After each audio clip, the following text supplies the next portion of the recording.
Assalamualaikum warahmatullahi wabarakatuh. Selamat malam, selamat bergabung kembali di kelas bahasa Indonesia ya.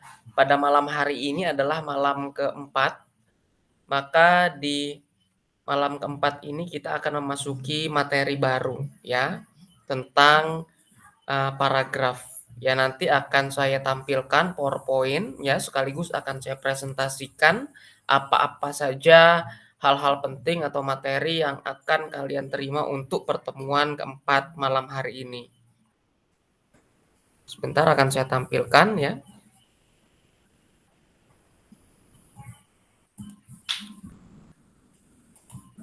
Ya, pada pertemuan keempat malam hari ini kita akan membahas tentang penulisan paragraf bagian pertama. Pada pertemuan keempat, hal-hal yang akan kalian ketahuin, pertama adalah kepaduan paragraf, ya, bagian pertama.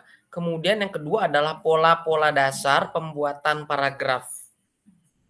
Berikutnya, tujuan perkuliahan di pertemuan keempat malam hari ini, mahasiswa dapat memahami dan menjelaskan pertama, pengertian dan manfaat dari paragraf.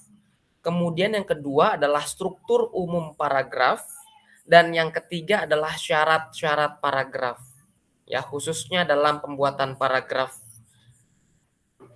Nah, sebelum itu kita harus mengetahui terlebih dahulu ya definisi dari paragraf itu sendiri. Ya, maka apa itu paragraf? Ya. Di sini terdapat beberapa definisi dari paragraf ya yang disampaikan oleh para ahli ya. Yang pertama adalah menurut Sartuni, paragraf disebut juga alinea ya, adalah satuan bahasa yang mengungkapkan sebuah gagasan utama atau pokok pikiran. Nah, itu menurut Sartuni.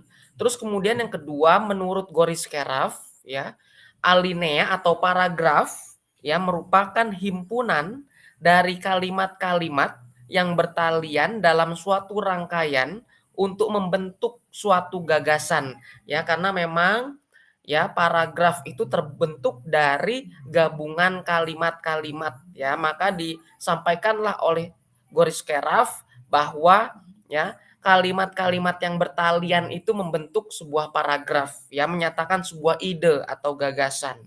Nah, terus kemudian yang ketiga adalah menurut Wiono ya, paragraf adalah satuan bahasa tulis yang terdiri dari beberapa kalimat yang tersusun secara terpadu, runtut, logis dan merupakan kesatuan ide yang tersusun secara lengkap dan utuh. Nah, itu ya. Itu adalah pengertian dari paragraf menurut para ahli. Kemudian kita akan melihat fungsi dari paragraf ya. Fungsi paragraf adalah kegunaan atau tujuan penulis membuat paragraf dalam sebuah karangan ya. Berikut adalah rincian fungsi dari paragraf.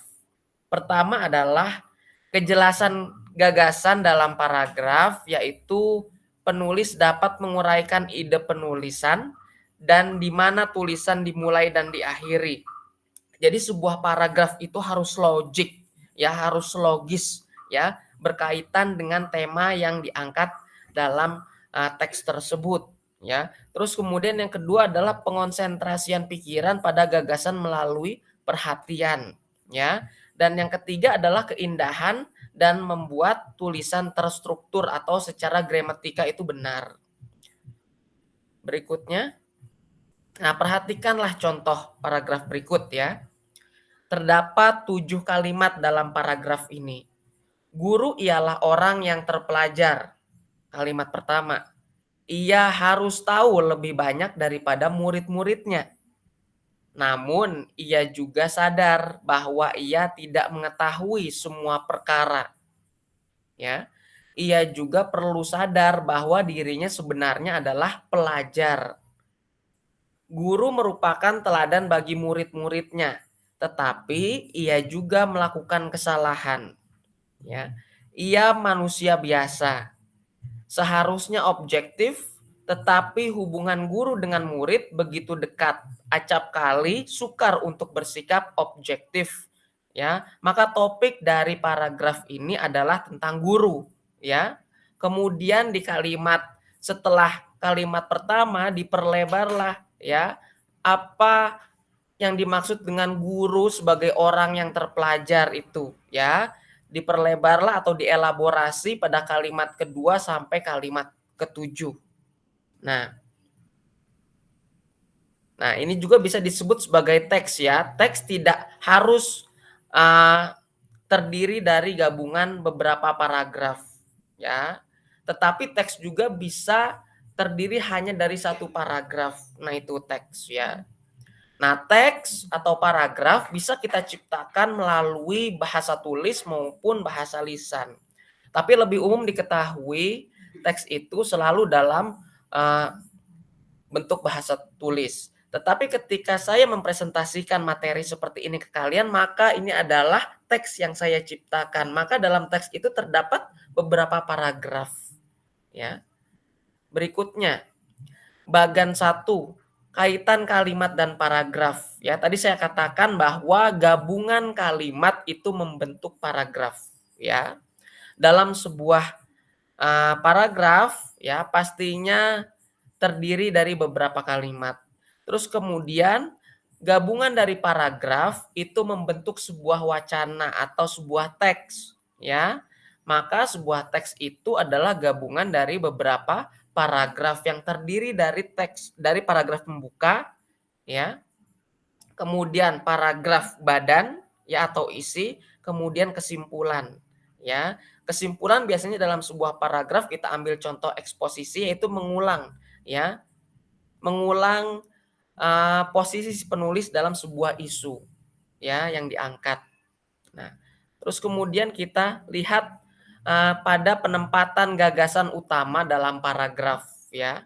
Gagasan utama dalam paragraf dapat ditempatkan pada awal paragraf, ya, atau disebut deduksi. Nah, ini ada kaitannya dengan materi kita sebelumnya yaitu penalaran, ya. Kalau masih ingat deduksi yaitu dari umum kepada khusus, ya. Maka dikatakan di sini, ya, gagasan utama dalam paragraf ditempatkan di awal paragraf, disebut sebagai deduksi, ya, dari umum kepada khusus. Terus kemudian akhir paragraf, induksi dari khusus ke umum, ya. Awal dan akhir paragraf, deduksi, induksi, dan semua kalimat dalam paragraf.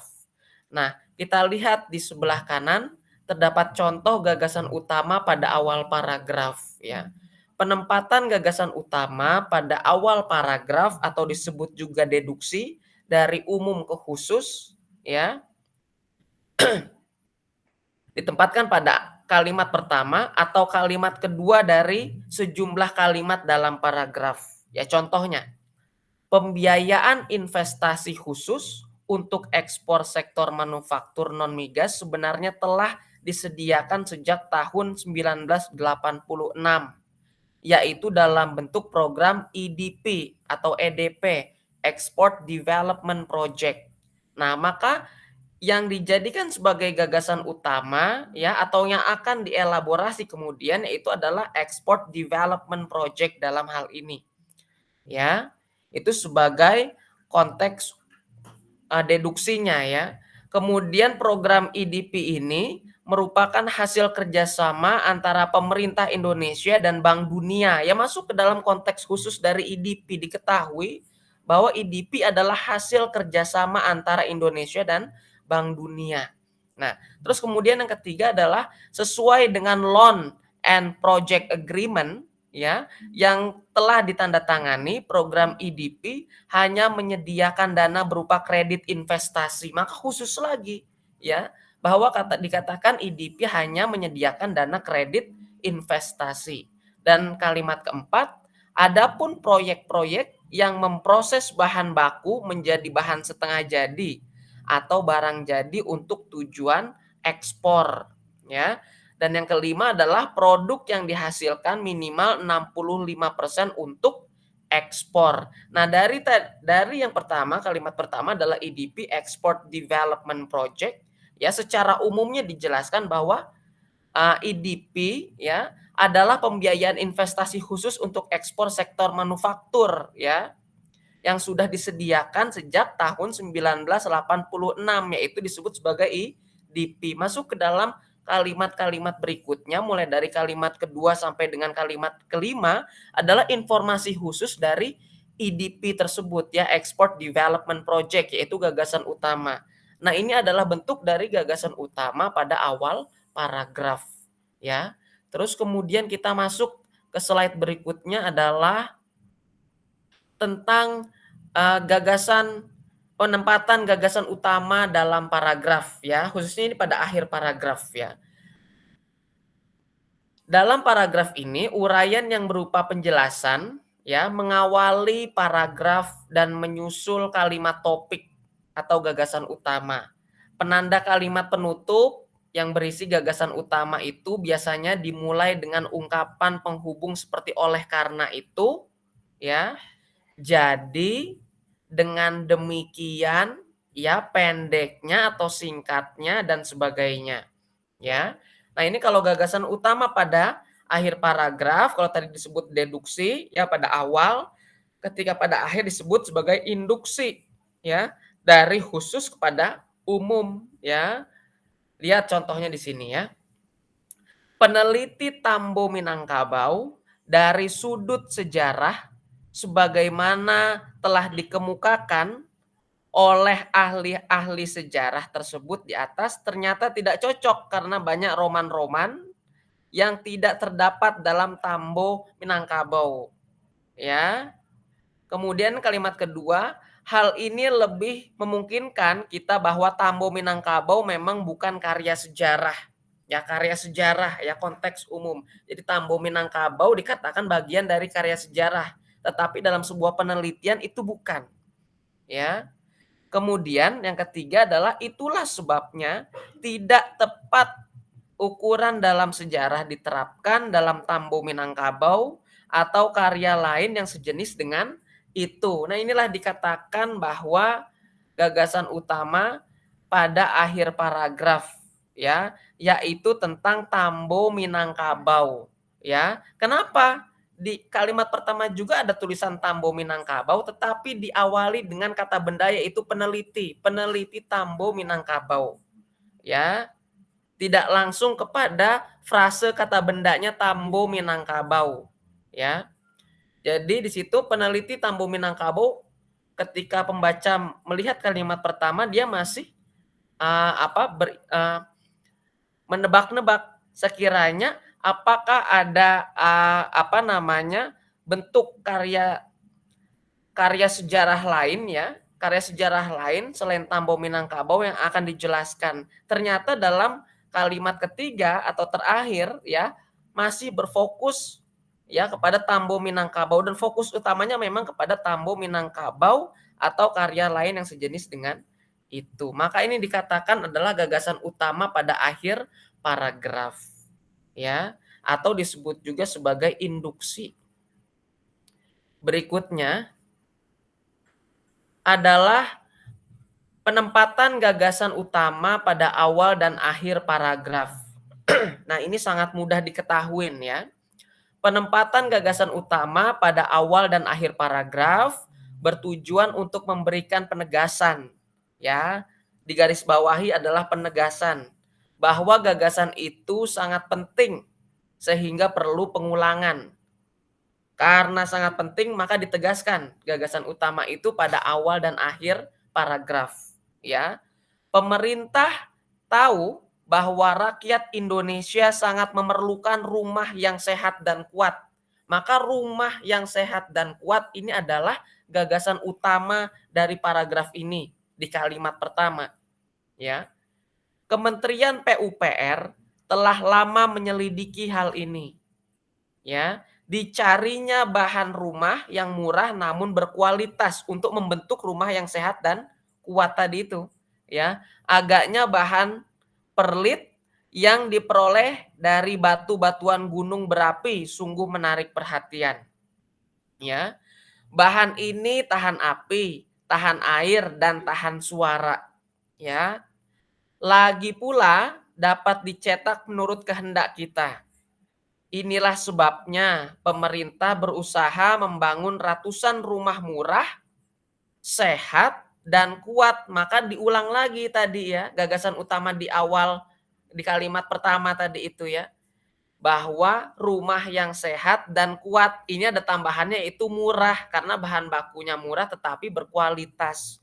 Ya, sehat dan kuat untuk memenuhi keperluan rakyat. Maka terdapat pada kalimat pertama dan juga kalimat terakhir, yaitu kalimat ke-7. Ya, gagasan utama pada awal dan akhir paragraf. Dibuat untuk penegasan ya, bahwa hal ini penting untuk diketahui. Ya, berikutnya. Nah, berikutnya adalah gagasan utama dalam semua kalimat. Ya, apabila diperhatikan ya, penempatan gagasan cara ini menyalahi aturan sebenarnya ya, membuat pembaca itu akan bingung ya. Mana ini gagasan utama sebenarnya dalam paragraf ini ya. Akan tetapi ya, maksud penempatan gagasan semacam ini pada semua kalimat menunjukkan bahwa gagasan yang disampaikan itu tersirat ya, atau implisit ya, atau kurang jelas ya. Kalimat-kalimat dalam paragraf ini dapat dikatakan sama-sama penting ya. Jadi memiliki ya kualitas yang sama ya, sama-sama penting untuk diketahui ya, atau bahkan sulit menentukan mana gagasan utamanya. Secara umum paragraf ini bersifat deskriptif atau naratif ya. Sebagai contoh ya, yang pertama, rata-rata potongan orang Gurkha tidak tinggi tubuhnya, tidak tinggi. Tubuhnya gempal dan batok kepalanya bundar. Matanya sekilas mirip dengan tampang mongoloid. Mereka suka tersenyum ramah dan malas-malasan membuka mulut di saat bicara. Kalaupun berkata-kata, suaranya lunak mirip orang membaca mantra.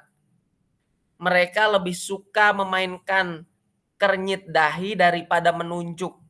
Namun dia akan menatap mata lawan bicaranya dengan tajam dan penuh curiga apabila ragu-ragu dan belum kenal betul. Ya, seharusnya ya dalam contoh pertama ini ya, topiknya atau gagasan utamanya adalah orang Gurkha. Ya, tidak perlu ditambahkan frase rata-rata potongan orang ya. Cukup saja gunakan orang Gurkha adalah bla bla bla. Maka kalau seperti ini diawali dengan rata-rata potongan orang Gurkha, seperti sudah masuk ke beberapa kalimat ya, beberapa kalimat ke dalam ya. Jadi lebih kepada deskripsi mendalam ya tentang orang-orang Gurkha, dan kita tidak mengetahui secara jelas apa sih yang dimaksud dari paragraf ini. Mungkin ada potongan yang dihilangkan dari paragraf tersebut. Ya, terus kemudian contoh kedua, pagi itu aku duduk di bangku yang panjang dalam taman pagi itu aku duduk di bangku yang panjang dalam taman di belakang rumah. Ya, matahari belum tinggi benar, baru sepelanggah. Ya, sinar matahari pagi menghangatkan badanku. Di depan bermekaran bunga beraneka warna. Angin pegunungan membelai wajahku. Membawa harum bunga ku hirup hawa pagi yang segar sepuas-puasku. Nyaman rasa badanku dan hilanglah lelah berjalan sehari suntuk kemarin. Nah, ini malah seperti prosa ya. Jadi sebuah puisi yang dibuat ke dalam sebuah paragraf. Nah, ini ya kita tidak mengetahui apa dari paragraf ini gagasan utamanya ya. Ya, karena terdengar seperti sebuah prosa yang mana puisi yang dibuat dalam bentuk paragraf. Ya, jadi kita tidak mengetahui secara jelas. Ya, terus kemudian kita lihat bagian kedua. Ya, gagasan utama dan sifat isi paragraf. Ya. Gagasan utama paragraf terdapat dua. Ya, tersurat ya, yaitu eksplisit atau jelas, dan yang kedua adalah tersirat atau implisit atau kurang jelas. dari tersurat itu eksplisit dibagi lagi di awal paragraf, akhir paragraf, awal dan akhir paragraf. Ya. Kemudian dibagi ada ekspositoris, argumentatif, dan persuasif. Kemudian yang tersirat semua kalimat, ya, luar kalimat, ya, tersirat itu implisit atau tidak jelas, ya. Tadi contohnya adalah gagasan utama di semua kalimat, ya, bentuknya adalah deskriptif atau naratif, ya. Nah, kemudian berikutnya adalah syarat paragraf yang baik. Ya, pertama adalah kesatuan paragraf. Yang kedua adalah koherensi paragraf. Yang ketiga adalah jumlah kosakata paragraf dan yang keempat adalah penekunan paragraf. Ya. Penekunan paragraf. Kesatuan paragraf. Setiap paragraf hanya memiliki satu pokok pikiran atau gagasan utama saja, ya, kesatuan paragraf. Fungsi dari paragraf salah satunya adalah mengembangkan gagasan tersebut. Tidak ada kalimat yang keluar dari pembahasan gagasan. Jika ada, maka paragraf akan rusak kesatuannya. Dalam sebuah paragraf harus ada topik, ya, topik sebagai ide pengontrol, ya, atau controlling idea dalam bukunya Alice Oshima Academic Writing atau penulisan akademik disebut sebagai ide pengontrol. Nah, dari ide pengontrol itu, ya, atau gagasan utama itu, maka dielaborasikanlah di paragraf-paragraf berikutnya oleh supporting sentence atau kalimat-kalimat pendukung. Ya, itu yang akan mengelaborasi. Misalkan dalam sebuah paragraf atau sebuah teks, ya, paragraf pertama memberikan gagasan tentang emas, contoh, ya. Emas sangat berharga keberadaannya bagi kebanyakan manusia. Ya, maka emas yang dibahas sebagai gagasan utama, ya, atau disebut ide pengontrol. Ya, diperlebarlah di paragraf berikutnya oleh kalimat-kalimat pendukung, ya. Yang dikatakan emas itu bermanfaat apa? Manfaat pertama, ya, manfaat kedua, manfaat pertama di paragraf kedua, manfaat kedua di paragraf ketiga. Begitupun paragraf keempat, 5, dan 6 kalau masih banyak manfaatnya, baru di paragraf terakhir adalah konklusi atau kesimpulan. Nah, itulah kesatuan paragraf. Ya. Jangan sampai keluar dari topik yang dibahas. Maka nanti itu akan menjadi rusak kesatuannya, ya kan, dan dikatakan tidak logis. Ya. Paragraf dengan kesatuan, ya.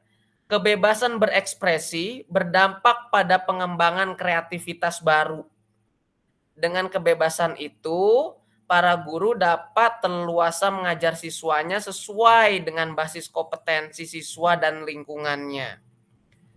Kondisi kebebasan tersebut menjadikan pembelajaran berlangsung secara alami, penuh gairah, dan siswa termotivasi untuk berkembang. Siswa belajar dalam suasana gembira, aktif, kreatif, dan produktif. Dampak kebebasan ini, setiap saat siswa dapat melakukan berbagai eksperimen dengan menyinergikan bahan ajar di sekolah dan lingkungannya. Kreativitasnya menjadi tak terbendung. Maka sebagai gagasan utama dalam paragraf ini adalah kebebasan berekspresi, ya. Maka di kalimat-kalimat berikutnya, ya, untuk mendukung dari gagasan utama ini diberikanlah kalimat-kalimat pendukung, ya, yang mana tadi mendukung dari topik kebebasan berekspresi. Nah, ini dikatakan paragraf dengan kesatuan, tidak keluar dari apa yang dibahas. Kemudian ini contoh adalah paragraf tanpa kesatuan, ya. Pertama, kebebasan berekspresi berdampak pada pengembangan kreativitas baru. Ya, kita fokus kepada kebebasan berekspresinya. Beberapa siswa tingkat SD sampai SMU berhasil menjuarai Olimpiade Fisika dan Matematika. Walaupun kebutuhan ekonomi masyarakat relatif rendah, beberapa siswa berhasil memenangkan kejuaraan dunia dalam lomba tersebut. Kreativitas baru tersebut membanggakan kita semua. Nah, ini tidak memiliki kesatuan paragraf ini ya. Padahal yang dibahas utamanya adalah kebebasan berekspresi ya. Tetapi ketika masuk kepada kalimat kedua ini sudah tidak nyambung ya. Beberapa siswa tingkat SD sampai SMU berhasil menjuarai olimpiade fisika. Ini nggak nyambung ya dengan gagasan utama kebebasan berekspresi. Maka dikatakan paragraf tanpa kesatuan. Berikutnya koherensi atau keterpaduan paragraf atau koheren. Ya. Paragraf dinyatakan terpadu jika dibangun dengan kalimat-kalimat yang saling terkait. Ya, keterkaitan kalimat dalam paragraf menghasilkan kejelasan gagasan. Keterkaitan dapat dibangun melalui repetisi atau pengulangan. Ya. Kemudian kata kunci, ya, kata ganti dan kata penghubung. Repetisi ini seperti ada beberapa, misalnya tadi saya katakan contohnya adalah gagasan utama emas. Ada berapa kali kata emas itu diulang-ulang dalam sebuah teks. Nah, itu repetisi untuk menciptakan koheren. Kemudian kata kunci, ya, kata ganti atau pronomina atau pronoun, dan juga kata penghubung atau konjungsi atau conjunction. Ya. Repetisi, ya, kita lihat di sini. Budaya merupakan sumber kreativitas baru. Budaya baik yang berupa sistem ideal, sistem sosial, maupun sistem teknologi, ketiganya dapat dijadikan sumber kreativitas baru. Budaya yang bersumber pada sistem ideal dapat mengarahkan kreativitas konsep-konsep pemikiran filsafat, ilmu pengetahuan, dan lain-lain. Budaya yang bersumber sistem sosial dapat mengendalikan perilaku sosial atau masyarakat termasuk para pemimpinnya. Yang kelima, budaya yang bersumber pada sistem teknologi dapat mengendalikan kreativitas baru berdasarkan geografis bangsa.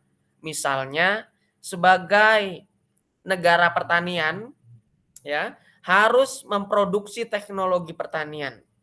Sebagai negara kelautan harus mengembangkan teknologi kelautan dan sebagainya. Kemudian yang keenam, sinergi dari ketiga sistem budaya dapat menghasilkan kreativitas yang lebih sempurna. Ya. Dan yang ketujuh, misalnya produk teknologi pertanian yang sesuai dengan tuntutan masyarakat, kondisi alam, dan daya pikir masyarakat. Nah, ini ada beberapa kali repetisi dari kata budaya sebagai gagasan utama dalam teks ini, ya. Dalam teks singkat ini, dalam paragraf ini. Ya, dalam kalimat pertama ada dikatakan budaya, ya, sebagai pembuka kalimat. Kemudian juga di kalimat kedua, begitupun kalimat ketiga, ya. Kalimat keempat, kalimat kelima, ya, kemudian kalimat keenam. Nah, maka ini akan membentuk pemikiran dari pembaca, ya, mengarahkan pemikiran pembaca bahwa yang dibahas memang tentang budaya, ya. Budaya merupakan sumber kreativitas baru, ya. Ini dikatakan berkaitan tadi koherensi, ya. Kalau dalam bahasa Latin itu kan kohir, ya. Artinya adalah saling berkaitan, coherence kalau dalam bahasa Inggris. Nah, terus kemudian kata ganti atau substitusi, ya, kata ganti atau pronoun, ya. Kalau dalam bahasa Inggrisnya substitution, ya. Pronomina ada mereka, kami, kita, ia, ya. Mereka adalah orang ketiga yang dibicarakan. Kami adalah kita yang sedang berbicara, orang pertama, ya. Kita pun demikian, ya. Ia, ya, dia, ya, orang yang sedang bicarakan kamu, orang yang sedang diajak bicara orang kedua. Nah, itu adalah kata ganti ya. Nah, ini kata penghubung ya. Mungkin kalau untuk kata ganti kalian sudah tahu ya. Misalkan, Pak Bambang misalkan, Pak Bambang sebagai seorang manusia ya, maka pronomina yang cocok menggantikan Pak Bambang di kalimat berikutnya adalah ia atau dia ya, bukan mereka, bukan kita ya, karena orangnya single hanya satu Pak Bambang maka ia atau dia ya. Kemudian kata penghubung di sini berikutnya. Contoh, satu praktek penyampaian gugatan jarang terjadi karena akan memerlukan banyak tenaga hakim.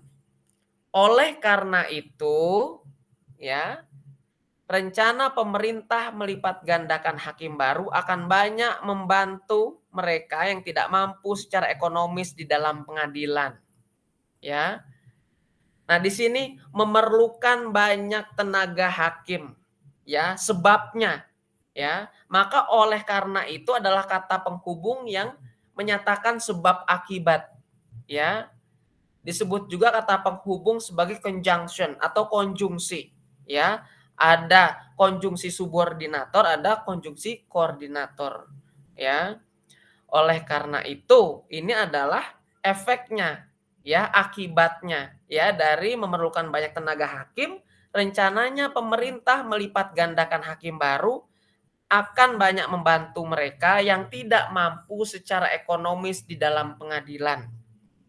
Kemudian dengan demikian, ya, kecenderungan masyarakat untuk berpendapat bahwa hukum hanya untuk orang kaya saja akan berkurang, ya. Kesimpulannya dengan demikian, ya. Sebagai kesimpulan dari keseluruhan kalimat digunakanlah kata penghubung dengan demikian, ya. Nah, kemudian kalian juga harus mengetahui untuk jumlah kosakata yang harus digunakan. Ya, panjang paragraf yang baik itu adalah antara 70 kata sampai dengan 150 kata, itu yang baik ya. Minimalnya 70, maksimalnya 150. Ya, seandainya kalian membuat paragraf itu sudah melebihi 300 kata, ya, maka paragraf itu harus dibagi dua, ya. Karena maksimal itu 150 kata, perlu diketahui nih ya. Nah, terus kemudian penekunan paragraf. Ya, penekunan paragraf ini berkaitan dengan penulisan yang menjorok sebanyak 7 ketukan. Ya, untuk membuat kalimat pertama itu menjorok ke dalam itu 7 ketukan atau 1 senti lah, ya, ke arah ketukan dari batas kiri ya, batas kiri ke dalam ke arah kanan. Ya, kemudian dalam hal pengetikan jarak itu biasanya sama-sama 2 spasi ya dalam jarak, apalagi dalam skripsi itu 2 spasinya ya. Dalam skripsi baik itu bab 1 sampai dengan bab 5 pasti 2 dimintanya ya. Nah, terima kasih ya. Semoga kalian sehat selalu dan semangat belajarnya. Ya. Ya, terima kasih. Tadi itu adalah presentasi saya tentang penulisan paragraf bagian 1 ya. Bila mana nanti ada sesuatu yang ingin ditanyakan, silahkan kalian sampaikan pertanyaan itu di kolom tanya jawab yang sudah disediakan di e-learning.